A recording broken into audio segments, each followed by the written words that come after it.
बिस्मिल्लाहिर्रहमानिर्रहीम अस्सलामु अलैकुम रहमतुल्लाह। बलूचिस्तान जाने के मतलब DGISPR का जो डिटेल जवाब आया है, वो जवाब तो इस वक्त पूरी मीडिया के अंदर और सोशल मीडिया के ऊपर तो वायरल हो चुका है।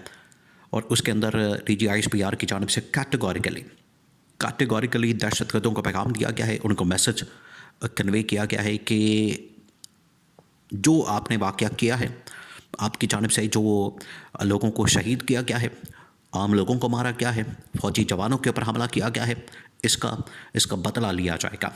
DGISPR की जानिब से ये वाज़ेह तौर पर ऐलान किया गया है। अब सिचुएशन ये है कि इसका बदला किस तरह से लिया जाएगा, इसके लिए हिकमत अमली क्या बनाई जाएगी, इसके लिए स्ट्रैटेजी क्या बनाई जाएगी। और स्ट्रैटेजी बनाने के लिए, हिकमत अमली बनाने के लिए आपको जाना पड़ेगा थोड़ा सा पास्ट के अंदर, थोड़ा सा माजी के अंदर, और इमरान खान के दौर को आपको उठाना पड़ेगा। क्योंकि इमरान खान ने जिस तरीके से, जिस ज़बरदस्त अंदाज से इमरान खान ने ये हिकमत अमली बनाई थी, इमरान खान ने जो स्ट्रैटेजी बनाई थी, जिसकी वजह से इमरान खान के दौर में दहशतगर्दी के जो वाक़यात हैं वो तकरीबन 90%, बल्कि 99% कम हो गए थे। इक्का दुक्का कोई एक वाक़या हुआ होगा इमरान खान के दौर में, तकरीबन कोई 3-3.5 साल के दौर में 1-2 वाक़यात हुए होंगे इक्का दुक्का, इसके अलावा कोई वाक़या नहीं हुआ। और दहशतगर्दों को बड़ा कंट्रोल में किया गया। उस वक्त दहशतगर्दी के वाक़यात जो है बिल्कुल ज़ीरो पर आ चुके थे, सिफर पर आ चुके थे। वो किस तरह से हुआ? तो इस हवाले से हिकमत अमली, दो तरह से हिकमत अमली बनाने की ज़रूरत है कि अगर इस तरह का वाक़या होता है तो वहाँ पर जानी और माली जो नुकसान है, ना सिर्फ उसको बचाया जा सके और जानी और माली नुकसान को कम किया जाए, उसको मिनिमाइज़ किया जाए। क्योंकि ये जो वाक़या हुआ है इसके अंदर बहुत ज़्यादा जानी नुकसान हुआ है, बहुत ज़्यादा। इसमें ठीक है, पाकिस्तान की फ़ौज ने वहाँ पर जाके ऑपरेशन किया है और दहशतगर्दों को मारा है, वहाँ पर लोगों को बाजियाब कराया है, लेकिन इसके बावजूद वहाँ पर बहुत बड़ी तादाद में लोगों का खून बहा है, बहुत बड़ी तादाद में लोगों को वहाँ पर मारा गया है, आम शहरियों को मारा गया, फ़ौजियों को मारा गया। वहाँ पर 200 के करीब ताबूत भेजे गए हैं। तो अगर वहाँ पर इतने लोग मरे नहीं, जो कि यहाँ पर क्लेम किया जा रहा है, एक तो सही इन्फॉर्मेशन बाहर नहीं पहुँचाई जाती, बाहर नहीं लाई जाती, ना को ऑफिशियली गवर्नमेंट इस बारे में कोई ऑफिशियली रिस्पांस देती है, और ना ही फ़ौज की जानब से कोई इस किस्म का ऑफिशियल रिस्पांस आता है कि वहाँ पर कितने लोग मारे गए। अगर कोई ऐसी बात है कि वहाँ पर लोग इतने ज़्यादा नहीं मारे गए, तो 200 के करीब ताबूत वहाँ पर क्यों भेजे गए? ये बहुत बड़ा सवाल है, जो कि अब रिकॉर्ड हो चुका है, वो फुटेज बन चुका है उसका कि ताबूत वहाँ पर भेजे जा रहे हैं। ये रिकॉर्ड के ऊपर उसकी वीडियो बन चुकी है, तो वीडियो रिकॉर्ड के ऊपर आ चुकी है। तो इतने ताबूत भेजने की वहाँ पर ज़रूरत क्या है? देखिए, सवाल ये नहीं है कि वहाँ पर ताबूत भेजे जा रहे हैं या कितना नुकसान हुआ है। अगर वहाँ पर एक भी बंदा मारा गया, एक भी इंसानी जान गई है दहशतगर्दों के अलावा, आम पाकिस्तानियों की अगर एक शख्स की भी जान गई है, तो इसका मतलब है कि पाकिस्तान के ऊपर हमला है, ये पाकिस्तान की आवाम के ऊपर हमला है, ये रियासत पाकिस्तान के ऊपर हमला है। हमें अब इस किस्म के रवैये से, इस किस्म की सोच से बालातर होकर देखने की ज़रूरत है कि एक पाकिस्तानी या 2 या वहाँ पर 10 या 15, तो हम इसको एक नॉर्मल रूटीन ना बनाएं, बल्कि इसको समझा जाए कि पाकिस्तान के ऊपर हमला, एक भी शख्स के ऊपर हमला, वो रियासत पाकिस्तान के ऊपर हमला है, और उसकी उतनी ही इज़्ज़त और तकरीम है जितना कि किसी दूसरे शख्स की या फ़ौजी की या किसी और इदारे के अहम तरीन आदमी की। एक तो इस बात को समझने की ज़रूरत है। दूसरा ये कि इसके लिए हिकमत अमली और स्ट्रैटेजी बनाने की ज़रूरत है। और इसके 2-3 पहलू ये हैं, 2-3 बड़े अहम तरीन पहलू हैं। पहली बात ये कि क्या इमरान खान के दौर में ये जो वाक़यात कम हो गए थे, वहाँ से हमें कोई सबक हासिल करने की ज़रूरत है? बिल्कुल, वहाँ से सबक हासिल किया जा सकता है। अब वो जो स्ट्रैटेजी बनाई गई थी इमरान खान की जानिब से, उसको यहाँ पर अप्लाई करने की ज़रूरत है।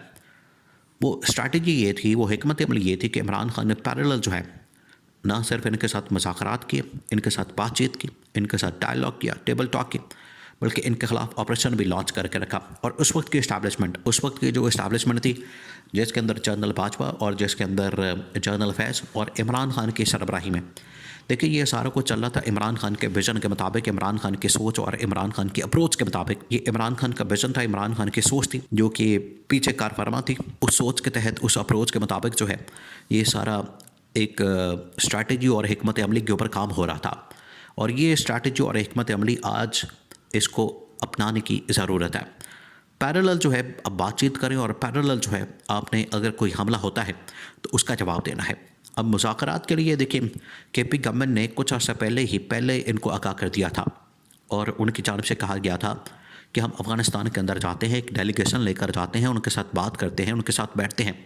देखिए, इसके हवाले से जनरल आसिफ गफूर जो कि बलूचिस्तान की टेरेन को बड़े अच्छे तरीके से समझते हैं, उनसे बात की जा सकती है, उनसे मशवरा लिया जा सकता है। उन्होंने अपने दौर के अंदर यहाँ पर बलूचिस्तान के अंदर सिचुएशन को बड़े ज़बरदस्त तरीके से हैंडल करके रखा। तो उनका भी दौर था, उनके दौर के अंदर तो इस तरह के वाक़यात नहीं हो रहे थे, उनके दौर के अंदर तो इस तरह की चीज़ें नहीं हो रही थी। असल में वहाँ पर इतनी लूट मार नहीं हो रही थी, क्योंकि ये नून लीग और पीपल्स पार्टी की जो वहाँ पर गवर्नमेंट आ चुकी है, ये तो वहाँ पर उन्होंने लूट मारा हलवा मांडा प्रोग्राम बनाया हुआ है।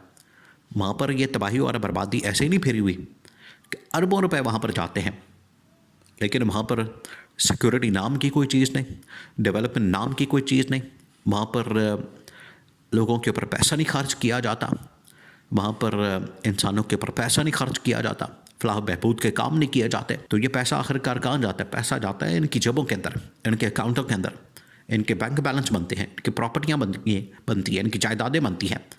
ये असल में काम किया जाता है। तो ये इस चीज़ को कंट्रोल करने की ज़रूरत है। और जब इमरान खान के तौर में जनरल आसिफ गफूर ने वहाँ पर एक तो बतौर DGISPR, फिर उसके बाद कोर कमांडर के तौर पर काम किया, तो वहाँ पर जो गवर्नमेंट थी वो इस्टेब्लिशमेंट की इमरान खान की वो बड़ी ज़बरदस्त तरीके से काम कर रही थी। तो वहाँ पर पैरेलल जो है बातचीत हो रही थी, और अगर कोई हमला करने आता था तो उनको पहले ही बता दिया गया था। आप 6 महीने साल उनके साथ नेगोशिएट करें, टेबल टॉक करें, उनको न्यूट्रलाइज़ करें और कहें कि आपके साथ सीज़ फायर किया जाता है, आपके साथ हम सीज़ फायर करते हैं, बैठते हैं, बात करते हैं और रास्ता निकालते हैं, और उनको भी स्पेस दें, आपको भी स्पेस मिलेगी, और इस दौरान ही आपने रास्ता निकाल के सिचुएशन को नॉर्मल करना है। वरना ये जो एक इतना बड़ा जिन अब बोतल से बाहर आ गया, ये जो वाक़यात ऊपर नीचे हो रहे हैं, ये बड़े खौफनाक है, बड़ी तशवीशनाक है। इसकी वजह से पाकिस्तानी बड़े खौफ के आलम में मुब्तला हो चुके हैं, और पाकिस्तानी इस वक्त सोच रहा है कि कहीं हम 2005 और 10 वाली सिचुएशन में ना चला जाए कि सड़कों के ऊपर बम धमाके, मस्जिदों में, स्कूलों में, बाज़ारों में, मार्केटों में, दुकानों में, दरबारों पर, हर जगह के ऊपर बम धमाके हो रहे थे, बम हमले हो रहे थे, ख़ुद कुछ धमाके हो रहे थे। ये सिचुएशन बड़ी ख़तरनाक है। तो अब आप इनको न्यूट्रलाइज़ करें, इनके साथ बात करें, और पैरेलल जो है अगर तो इनकी जानिब से कार्रवाई की जाती है, इनकी जानिब से कोई वारदात डाली जाती है, इनकी जानिब से कोई हमला किया जाता है, तो इनको मैसेज दिया जाए दो टोक अंदाज में, मुँह तोड़ किस्म का, जो कि इस मरतबा दिया गया। अब इनको समझ आ गई होगी BLA वालों को कि हमारे तमाम के तमाम लोग मार दिए। इसी किस्म की अप्रोच अपनाने की ज़रूरत है ताकि इस किस्म के वाक़यात रोके जा सकें।